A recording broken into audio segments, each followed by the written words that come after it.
Welcome back to our show. I'm Journii Taylor, and I'm here with our special guest, Congressman Cleo Fields. He's the representative of the 6th District of Louisiana. Congressman Fields, thank you for taking time out of your busy schedule to be with us today. Well, it is an honor to be with you, Ms. Taylor. I've always wanted to come to Capitol High School and just see the roaring lions, and to actually have an interview with you is just a pleasure, and it's good to be here. Thank you. Where are you from? I'm from, actually, I started in West Baton Rouge Parish. I went to Port Allen Elementary and then Cohen, and then I transferred here, right after my daddy passed, to East Baton Rouge Parish. And I started at Ready Elementary, then I went to McKinley Middle School, and then I graduated from McKinley High School. My brother, incidentally, actually graduated from Capitol, so we have this rivalry within the house. He's a Capitol grad, I'm a McKinley grad. And but we really appreciate and love both schools. Tell us about your upbringing. Well, my upbringing, I started in West Baton Rouge Parish from a very, we were very poor. We were so poor until the poor people would call us poor.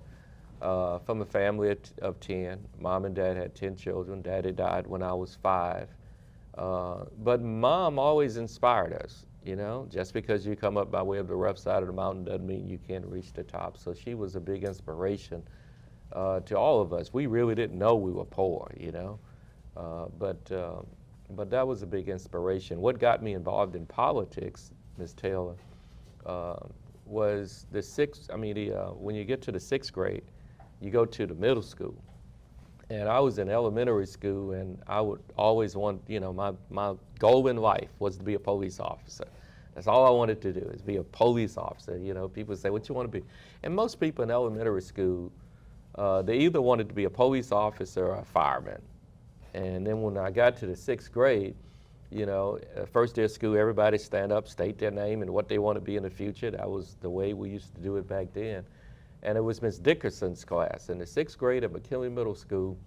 And my last name starts with an F, so it took a while, not a long time, but a minute for them to get to the Fs. And so students before me weren't saying police officers, they weren't saying firemen, which was unusual. So I wanted to say something bigger than everybody else. And so when I stood up, I just said, my name is Cleo Fields. And the first thing came to my mind was, I want to be president of the United States of America when I grew up. And everybody in that class laughed, including the teacher. And it was that day, I started concentrating on what does it take to be president. And, we didn't have internet back then. We had encyclopedias. When I got the encyclopedia, and I looked and I researched president, and modern day presidents finish high school. That helped inspired me to finish high school. Many went to college. That inspired me. Many went to law school. That inspired me. Many came from the Congress. That's what ultimately, inspired me to run for Congress. Some came from the governor's mansion. That's why I ran for governor. So it all started with a laugh, but I'm from very humble beginnings, and it's just a pleasure to be able to sit here with you and tell you about that story. What morals and values did your parents instill in you? Oh, my mom, she was, she was the, the rock of the whole Fields family, because after my dad died, my mom, was a very religious woman, and she kept us in church, and she always taught us that, you can be anything you want to be. She would always teach us, God is always watching, because she knew she had to have something bigger than her. Got 10 children, she couldn't watch them all day, every day. And so she instilled in us that somebody was always watching, and that was Almighty. And so she brought us up, we had to go to Sunday school, vocational Bible study. And so we grew up in the church, and my mom just insisted. And she also insisted that we go to school. And that was kind of, mind-boggling to me, because my mom, barely finished the 3rd grade. And here's a woman who barely finished the 3rd grade, but she insisted that all of her children got up every morning, went to school. I mean, she just was like so serious about the value of education. And so when I got older, I would say, well, Mom, you know, why was it that you pushed us so hard to go to school? You know, you barely finished the 3rd grade. And she said, because I know the value of education. You know, when I was growing up, I didn't have the opportunities that you all had. That was a time, like her grandparents, it was illegal to teach an African American to read.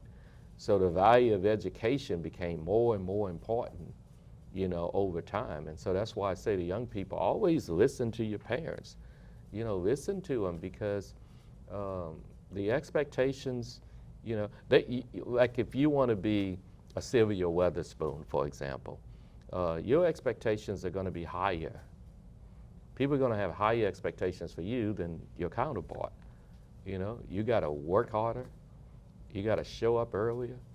You know, and so those, you know, but she instilled in me the basic values: respect other people, work every day, and never give up. And so that was all taught to me by my mom. As a youth, what schools did you attend? Well, like I said, Ready Elementary as a kid, before after I transferred from West Baton Rouge Parish, McKinley Middle, and then McKinley High School. And then after I graduated from McKinley High School, I had offers to go to, let's see, it was called USL at that time, it's ULL now, in Lafayette, and Nicholls State, and also Southern. And I ultimately chose Southern because I wanted to be close to my mom. I wanted to actually be in a position to help my mom. And so I decided to attend Southern. I became freshman class president my freshman year. Why? Because my mind was on, I got to be president of the United States, so I got to keep this thing going. And my senior year, I became student body president of the Southern University student body. And then I went to law school and graduated from law school, and then ran for the state senate at 24 and became the youngest state senator in the history of this state, and at that time, the history of the country. So that's my educational background. Those are the schools that I attended. Tell us some of your best memories at McKinley High. When we played Capitol? No. Some of the best memories, I have so many. I was a student in graphic arts, Leon Robinson, he was the teacher.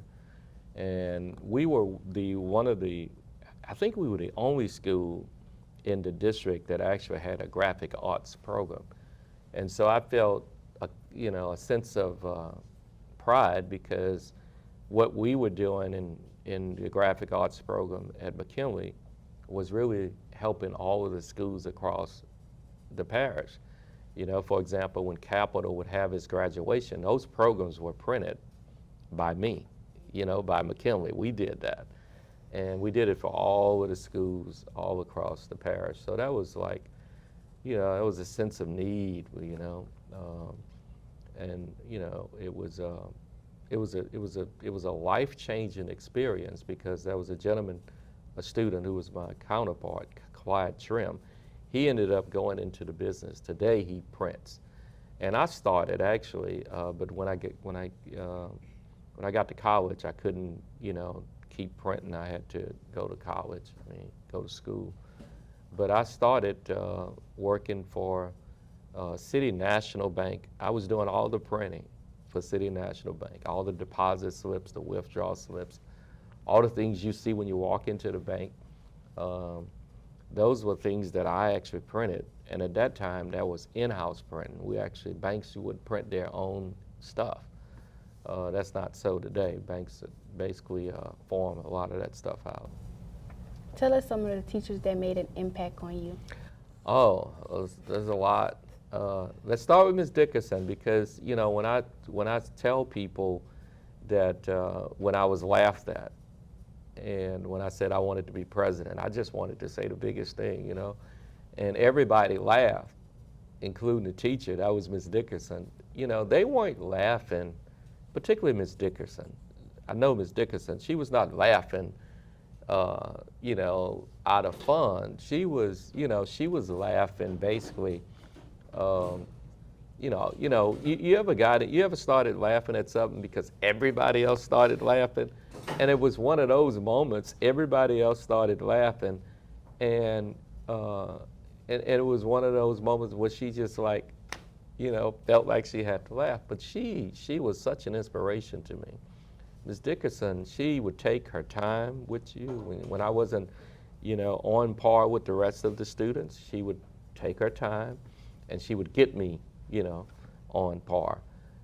Ms. V.T. Jones, she was one of my teachers at McKinley High School. She taught science, and she was remarkable. She was a tough teacher, both of them, Ms. Dickerson and Ms. Jones.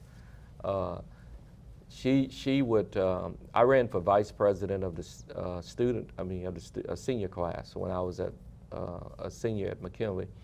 And I really had no interest in running for senior class vice president, but it was Ms. V.T. Jones who said, you gotta run, because I was president of the Key Club and I thought that was enough. And she called me into her classroom one day and she said, you should run. And I ran. That Coach Booker, I can go on and on and on. Coach Booker I played baseball in high school. He was an inspiration because he was an inspiration not only in the classroom, he was that inspiration outside of the classroom as well. And he made me captain of the baseball team, not because I was the best baseball player. I wasn't. I was pretty good, but I wasn't the best. But he made me captain of the baseball team at McKinley because he saw some leadership. He saw that leadership in me, and he used me to help motivate the other students. And so it was really my job to keep the other students on track. Hey, we got to go to practice. Hey, we got to be at practice on time. And he was. But I have a number of teachers. My principal, Mr. Breeder, William B. Breeder, at McKinley. Mr. Turner. I think Mr. Turner was also a principal here at Capitol. All of them were great, inspirations. They were a great inspiration to my life. So I would say just about all of my teachers and administrators played a very monumental role in the shaping of Cleo Fields. Tell us some of your best memories of Southern University. Southern, I have so many. When I became president of the student body, I wanted to get students involved in the political process because I remember Jesse and Stone was president of the university, and we would always protest. Students would protest through their student government. And they would protest about stuff like the food service, and anybody who ran for student body president at Southern, they had to say, if they wanted to be elected, I'm gonna make food service better in the cafeteria. And so I ran on that platform as well, among other things. And so when I was elected, one thing I wanted to do was improve the food service at Southern. So I went and I talked to the president of the university, and I said, Dr. Stone, we got to do better, and Dr. Stone really taught me a very valuable lesson. He turned that food service conversation, and we did improve it, into a broader conversation. He said, we as administrators, we get a lot of criticism about all the things you all don't have as students. And he would say, here's your tuition, and here's what we do with it. He said, most of your money comes from the state legislature, comes from the state. And if it's not but so much we can do. And he said, you got a force on this campus. At that time, Southern student body, we had like over 10,000 students, And he said, if you can get these kids registered to vote, it makes me more powerful. Y'all got to use y'all vote. And so I started to do that. And I insisted on students being registered to vote. And the way I did it, I said, we're going to party for a purpose, So for the homecoming, if you wanted to come to the homecoming concert, you had to have an ID in one hand and a voter registration card in the other. And that was very unpopular, but it was a defining moment for me because, you know, we couldn't get more money for Southern if we weren't registered to vote. And so we started a program called Jaguars Believe in Voting. And we made it unpopular for a student to not be registered to vote. And it started catching on. And then, you know, some students, many students got mad. You know, they wanted to impeach me. But I kept on that focus, and we registered about 7,000 students. And students were complaining that they couldn't come to the homecoming Greek show. They couldn't come to the homecoming concert if they weren't registered to vote. And in the midst of all these protests, I would say, look, just go register to vote. And back then, you couldn't register to vote like right there on the spot. You had to actually go to the registered voters office and register to vote. So that's my most memorable because it was such a life-changing movement. I mean, you know, we would march students to the Capitol, and no one would come out. No legislator would come out to speak to us. And yet I would have, you know, 500 students on the steps. We were talking loud and saying nothing because we weren't registered to vote. And but when we did register to vote, when we marched to the Capitol, everybody came out because, you know, they understood that we weren't just a bunch of kids making noise. We were registered voters who were ready to take action if they didn't approve the funding to Southern University. Why did you decide to get into politics? Well, you know, it started, you know, with a laugh. It all started with a laugh. You know, no one in my family, you know, was involved in politics until, you know, I got involved. Like my youngest brother, Wilson, who graduated from Capitol, you know, Wilson, when our father died, my mother was Karen Wilson at the time. So Wilson literally never met his father. And I hope, well, I know I've inspired him because, you know, everything I did, for the most part, he did. I went to Southern, he went to Southern. I was student body president, he was student body president. I became the student member to the Board of Regents, he became the student member to the Board of Regents. You know, I ran for the state senate, he ran for the state senate. We hold a history, by the way, of being the only two brothers to ever serve in the state senate at the same time in the history of this state. And so after that, you know, he's now First Circuit judge, and I'm in Congress. So that whole being laughed at, the kids weren't being mean, they were just being funny. Me being laughed at started a big movement because I do think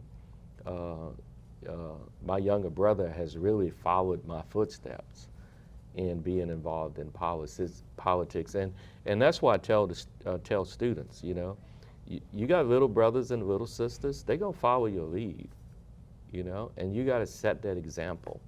You have to, you gotta want them to be special, you know, because everybody who have little brothers and little sisters, you know, it's natural. You always want them to do better than you. You always want them to do as well as you. It's a natural thing. And they only respond to what they see.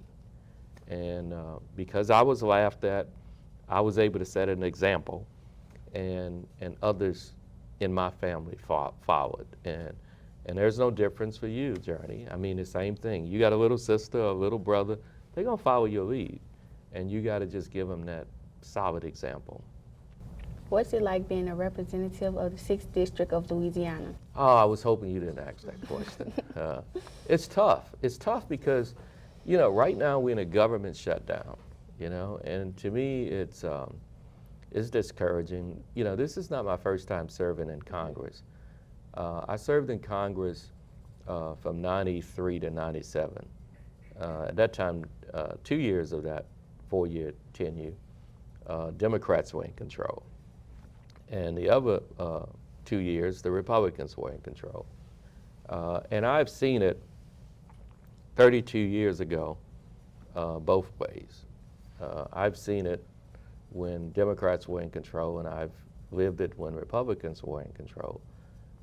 Most people ask me the question, what's the difference between then and now? The biggest difference is there's just, Democrats and Republicans back then, it was partisan.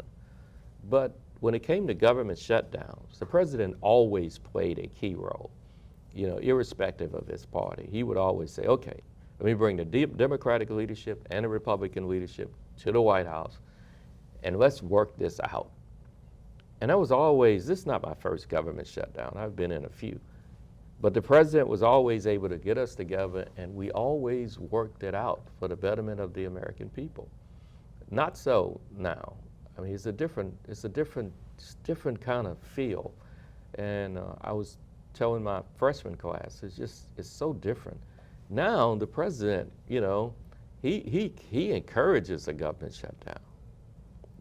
He refuses to meet with Democrats when, he can go meet with people in the Middle East, but he can't meet with Democrats right here in this country to try to resolve problems.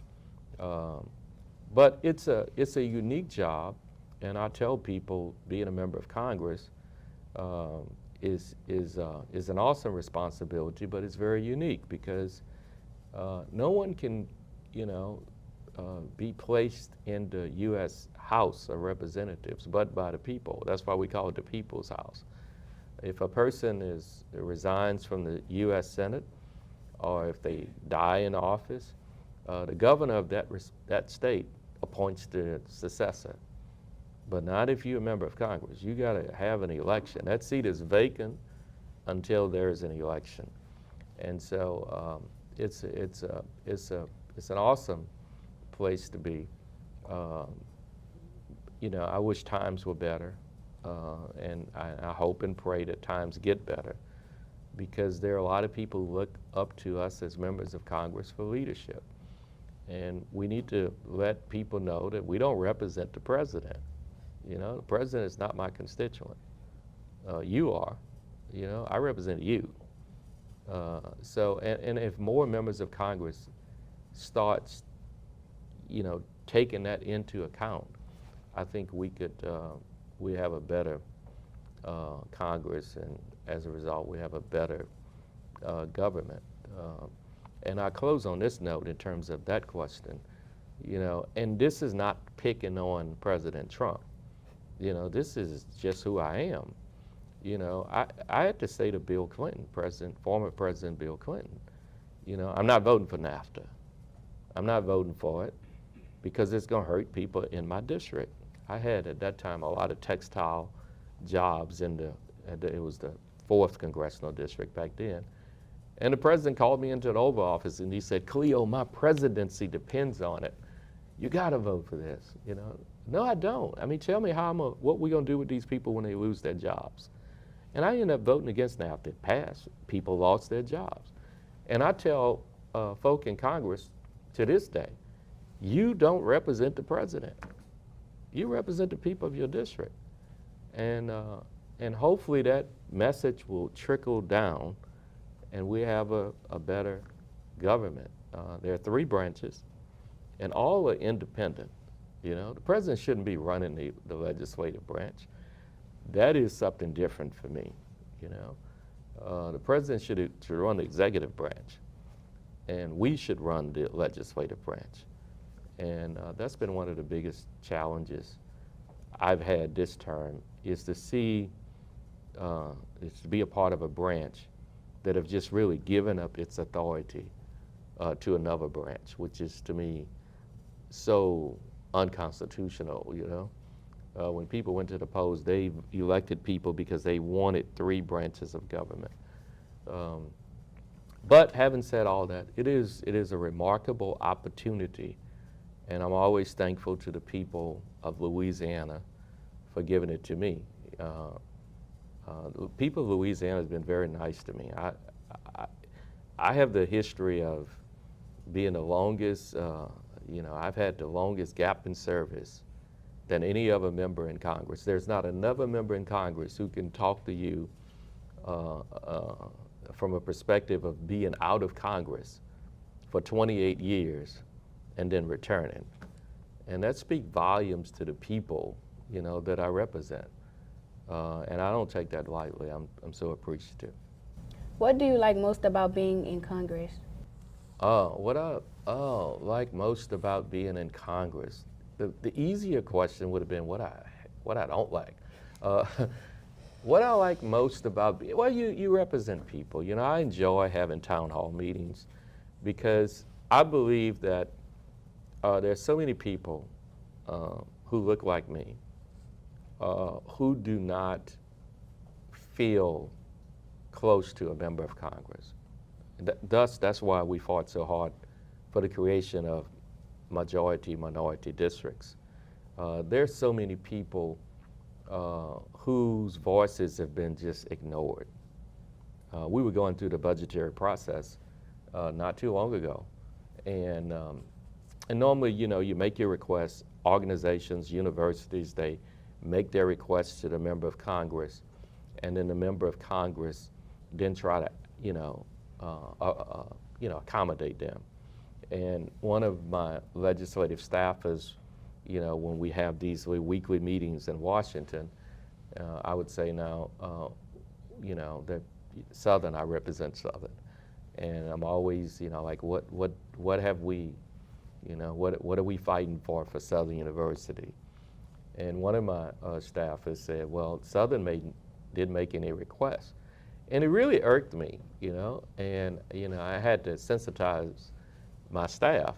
Well, Southern, they've not had, they're not used to having a member of Congress, saying to them, hey, what can I do for you?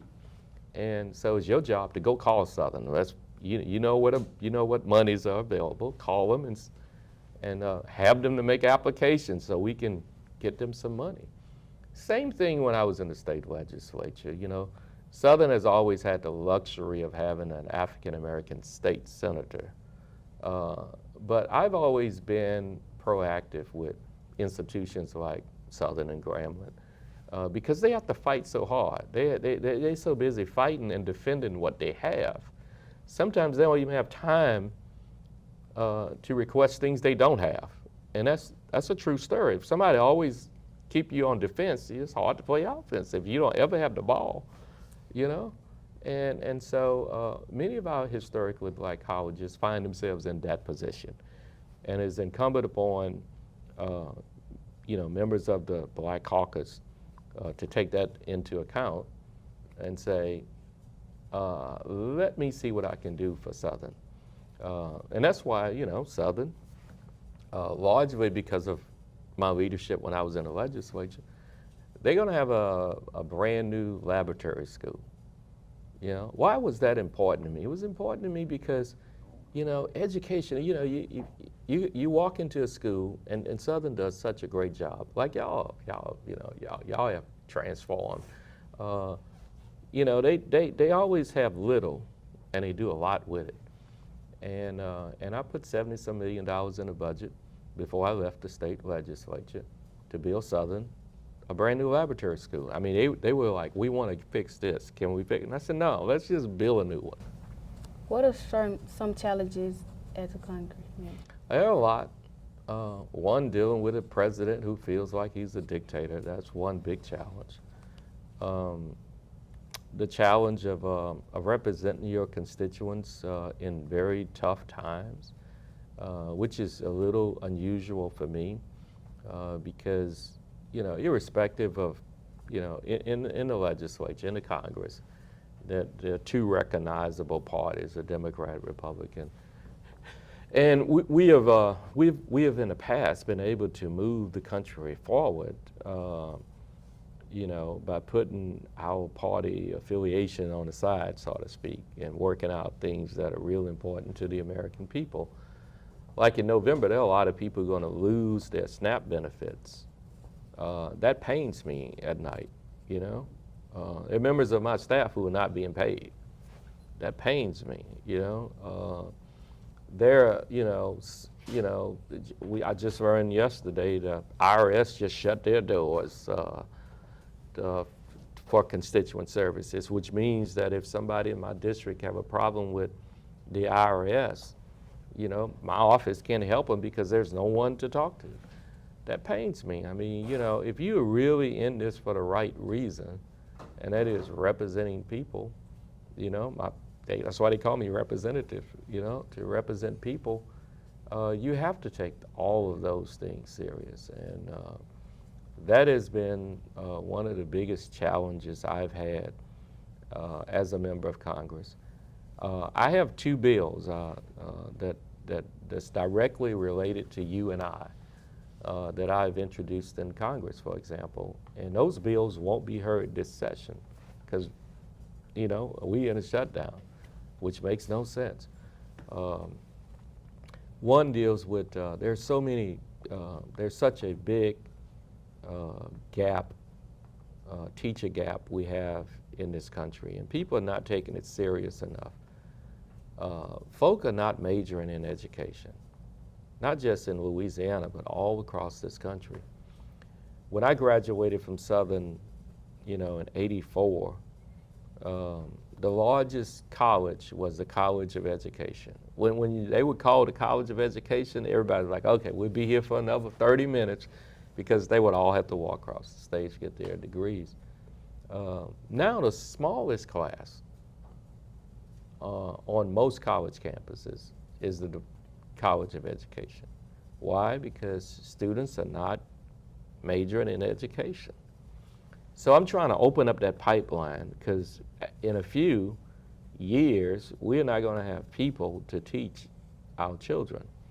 And so I introduced a bill the other day that would provide to forgive student loans totally for every student who graduates in education and go and practice their profession in the U.S. And you forgive their student loan after 8 years. Just let it go away if they stay in the country and teach in a public school. That's important. The other thing is early childhood education. That's so important because, many of our deficits, particularly in schools like Capital and McKinley and Glen Oaks, the biggest deficit many of those kids have in competing in the classroom is many of them were not exposed to early childhood education because they have parents, I can speak to that moment because my parent, had 10 children and she was very poor, my mom and dad, but my mom in particular. And she worked 3 jobs. She wasn't lazy. She just couldn't make ends meet. So as a result of that, they have to choose between sending their kids to early childhood education, daycare as we know it today, or sending their kids to grandmother. And we don't get that exposure to that early childhood education, and then they expect us in the 3rd grade to be on the same level as a kid who have had total exposure to early childhood education, and then they get mad at us when we don't read at grade level. That's a problem that we can fix in Congress right now today. Pass that bill and give every child equal access to early childhood education. Now, that bill costs a lot of money, and that's going to be, it's not going to pass this session. May not pass this Congress because I got to do a lot of educating. That bill costs a lot of money on the front side, but it's going to save so much money on the back side.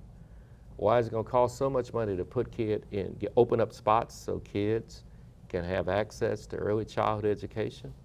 It's going to cost less money because what's going to happen as a result of that? Less jails, less prisons,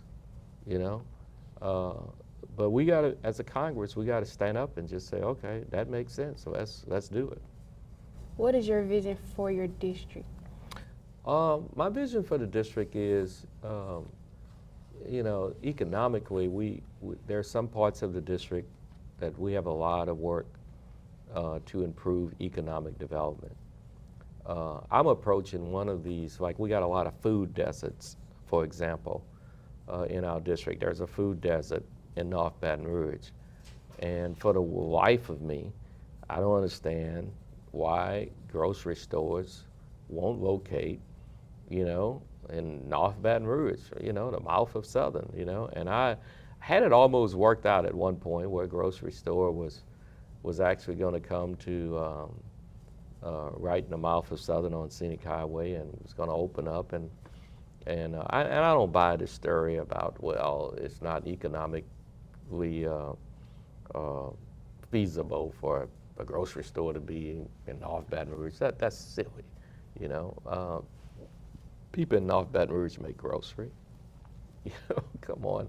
And so I'm tired of trying to force grocery stores to go to food deserts, go to underserved communities. So I got a bill in Congress that provides that you can use your SNAP benefits to order groceries online. I mean, just pick up the phone. I mean, just go and order your grocery and then have it delivered to your house. And then they were like, oh, that's unique, but I don't know if I can be for that. Why can't you be for that? You don't want people to use their SNAP benefits to buy candy and sodas. There've been bills in the state legislature to do that, but yet you don't want them to have access to healthy food. And that's going to change the dynamic. I'm tired of begging, pleading with grocery stores, come and do something that's in your best interest, sell your food in my community. I'm just going to make it easier for them to have access by giving them an opportunity to deliver it, have it delivered to their front door. What are you passionate about? I'm passionate about you, And I say that with all sincerity. I mean, I'm just passionate about young students, because this bill that I introduced to give, students like you and I, young people, like when I was young and you were young, access to early childhood education, that's a game changer. That is a game changer. And the reason why so many of our kids don't have access is simply because of their income, their family's income. Their mom can't afford it, their father can't afford it, and that should not be a determining factor in education. It should not be the haves versus the have-nots. And so if I get that bill across the finish line, in the third grade when you are tested, your little sister or your kid, when you grow up, they're going to do just as well as everybody else because they're going to have that exposure at an early age. That's my inspiration. My inspiration is to do something because I know what the problem is. The problem is not we're not as smart. No, we just as smart. It's we don't get that exposure. And if we can't get that exposure, then you can't expect us to compete at the highest level, And that exposure should not be based on how much your mom and dad make. Education is something that we, as a country, is obligated to provide for our kids. And when I was in the state legislature, I made kindergarten mandatory. Now, there was some people who were upset about that, and now they're like, "Oh, it's the best thing that ever happened." Kindergarten. I mean, kids ought not be sitting at home when they can go to kindergarten, and it ought to be mandatory. And I made it I was chairman of education. I made it mandatory, and kindergarten is too late. So now in Washington, I'm trying to get that early childhood education, because that makes a difference. Kids don't want to be in school if they feel inferior. Kids act up. I believe kids act up in school because they don't feel like they can compete. I mean, when you tell a kid that he's not reading at grade level, why, you want him to feel good about coming to class every day? We got to figure out why he's not. And largely it's because he or she have not had that connection with early childhood education. And the only reason is because of his parents' income. And we as a government can do better. And I'm trying to change that dynamic. What would you like people to know about Cleo Fields? Know that I want the government open. No. Know that I'm a hard worker. I mean, I'm just basic. I mean, grew up very poor and went to public school, and my experiences really have shaped my life. I wouldn't have it any other way. I mean, I'm glad my mom and dad had a large family. I'm glad, I grew up not getting everything I wanted.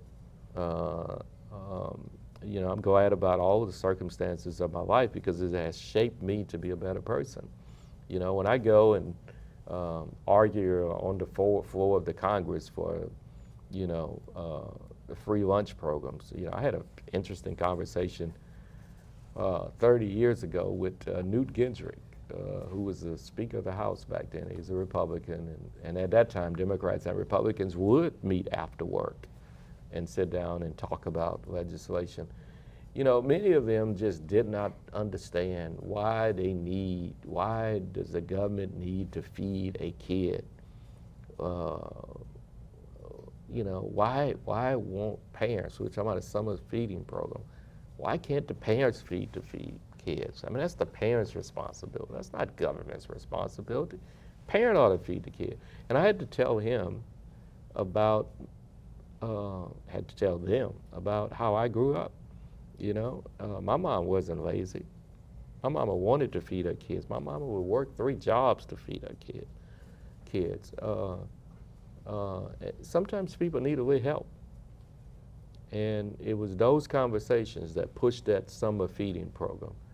And so we were able to have the summer feeding program. I believe that we should not have, right now we have a program whereby if your parents make a certain amount, you pay something on your school lunch program. I think that's the craziest thing that we can ever do in this country. I think when kids go to public school, they should have a free lunch. I don't care what their income is. I don't care what it is.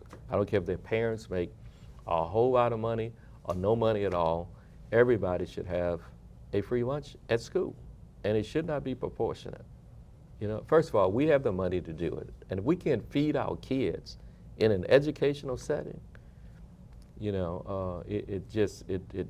bothers me. So those are some of my accomplishments. And hopefully we can get the government back open, and I have many more. I don't know if you've been paying attention to the National Guards, for example. President Trump takes the position that he want to use the National Guards all across the country in local towns and cities. And I have opposed that, and I opposed it because our military should not be fighting on our soil. Our military, a trained fighting machine, is a trained fighting machine to fight the enemy on foreign land. That's what they're trained to do, period. They're not trained to come here and police Baton Rouge or Shreveport or New Orleans. That's not what they're trained to do. They're trained to fight the enemy, unless there's an insurrection. Insurrection means you're trying to overthrow the government. And I say this, and I say it with no hesitation. The time for President Trump to have used the National Guards was when he was president, and when a bunch of thugs and ruffians invaded the U.S. Capitol, killed a lot of police officers, and tried to steal the Constitution. And he sat on his hands and he did nothing. That was a time to use the National Guard. But I'm not for using National Guards on our people in America. It's demeaning to them as members of our armed service. And it shows a lack of respect to police officers, because if you really want to solve crime, you don't cut $880 some million out of the crime prevention package. But that's a discussion for another day. What do you think about our new TV studio? I think this is awesome. I'm trying to do something like this at the Leadership Institute. And have you heard of the Leadership Institute? No, sir. All right, well, I want you to. This is remarkable. I mean, when I was at Southern, we had something similar to this, but this was, back in the day, this is a lot more advanced than we had on a college campus. I mean, we didn't have, all of this on a college campus. And I know technology has changed and has advanced a lot, and I want to encourage students to, stay on AI because it's getting there. No, Capital is, this program is awesome. That's why I'm here, because I wanted to come and let students know how proud I am of them for doing, this program. I'm proud of you. We got to be able to communicate our message. That's why so many people, it used to be a time you couldn't communicate your message unless you went through, a TV station or a news paper. Now you can communicate your message when you get ready, on your own. You don't need no help from anybody else. You can have your own podcast. You can just say, I'm gonna have the Journii podcast, and just do your podcast. And you don't need permission from anybody. And that is amazing. It's awesome. But your message, the key is, what is our message? And what you all doing here at Capitol, I mean, your message is profound, to actually, for you, what grade are you? 10th. 10th grader, be sitting here questioning a member of the U.S. Congress and doing it proficiently. That's awesome. I'm proud of Capitol, and I'm not proud of Capitol just because my brother graduated from Capitol. I'm proud of Capitol because Capitol has that longeviness. I mean, the resilience. Capitol have, every time people have counted Capitol out, Capitol rise again, and I'm just proud of you. Where do you see the 6th district in the next 5 to 10 years? Oh, if there is a 6th district. Well, right now today, there's a big debate as to whether or not we keep the 6th district. The legislature went into session on yesterday, and there were several non-African American plaintiffs that filed a lawsuit against the district, which I represent, basically saying it's a racial gerrymander, saying that the only reason why the district is created, reason why it was created was because of race, and they're saying that it has violated white voters' 14th Amendment. And the Supreme Court heard the case last week, I think. I was there, I was in the Supreme Court. And the Supreme Court will rule on that case by the end of this session of the Supreme Court. And the legislature has decided to go into session and change the election dates, just in case the Supreme Court rules. I think the 6th district, first of all, I think it's constitutional. I think it's very constitutional. It's as constitutional as any other district in the state. Louisiana's minority population is over a third. There's 6 members of Congress. There are only 2 majority black members, 2 black members rather, and only 2 majority black districts. And I think the Supreme Court is going to rule that the district is perfectly fine, because it is. And race was not the predominant factor in the creation of the district and the reason why the district looks the way it looks in terms of geographical shape. It was politics. And I can speak to that because I was there. It was strictly politics. But I see the 6th district years from now being a very good, thriving district. I may not be representing it for a long time, but somebody like you will represent the 6th district if I have anything to do with it, because we got to get out of all of this exclusion. You got 6 members of Congress. You don't want but one to be an African American. Come on, that's just holding people back. There's nothing wrong with you. I want you to aspire to be a member of Congress. Nothing wrong with that. And you do a very good job, you know, and I want to hold this seat so you can take it one day, if that's your desire, you know? I mean, and people try to take away dreams, you know, just take away dreams. Just like they took away the first black person who was ever elected to Congress, just like they tried to take away his dream. Most people don't know the first black person ever elected to Congress. I'm gonna ask you the question, Journii. What state, just guess, what state do you think the first black person in the history of this country, what state you think that person came from? There are 50 states, just name a state. Any state? Any state. First black person ever elected to Congress. Just give me a state. Louisiana. Oh, look at you. You're right. Most people don't know that. First black person ever elected to Congress. I was talking to members of the Congressional Black Caucus. They were saying, you know, it was because in the books they tell you different. The first black person ever elected to Congress was from Louisiana. He was from the 2nd Congressional District. And he went to Washington to take his rightful place. He got 67% of the vote. Went to Washington to take his rightful place. And a gentleman from Ohio, Mr. Garfield, he became the 20th president of the United States of America. He took the well of the Congress and he said, I object to the gentleman from Louisiana being seated in this body because it is too early for a Negro to be seated in the U.S. Congress. And they voted, and he was never able to take his seat. Yeah, just like there's a gentlelady from Arizona, you know, she's been duly elected by all of the people in her congressional district. They have said, we want you to go and represent us in Washington.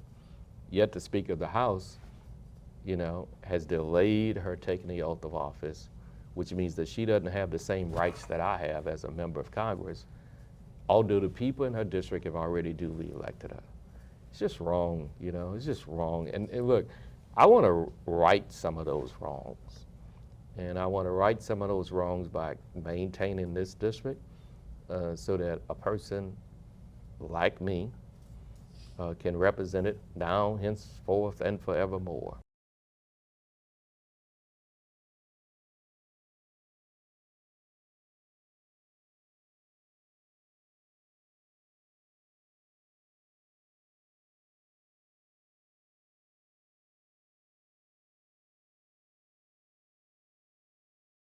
Is there anything else you'd like to add? That's it. I want to thank you for inviting me today. This has been an awesome interview, and invite me back. Thank you for being on our show. Thank you. We'll be back after this break.